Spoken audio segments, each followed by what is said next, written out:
देशभरातील बंजारा समाजाची काशी असलेलं तीर्थक्षेत्र पोहरादेवी आणि उमरीगडाच्या विकासासाठी 723 कोटींच्या प्रकल्पांना महायुती सरकार काळात मंजुरी मिळाली।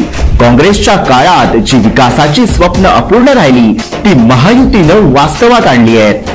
तसेच बंजारा समाजाची वैभवशाली संस्कृती आणि परंपरा दर्शवणारं विरासते बंजारा संग्रहालय इथे उभारण्यात आलंय। संत सेवालाल महाराजांची पंचधातूची उंच मूर्ती साकारली आहे। थोडक्यात महायुती सरकारच्या काळात पोहरादेवी मंदिर विकास तर होतच आहे, पण बंजारा समाजाच्या संग्रहालयाच्या रूपाने बंजारा संस्कृती ही जगभरात पोहोचणार आहे।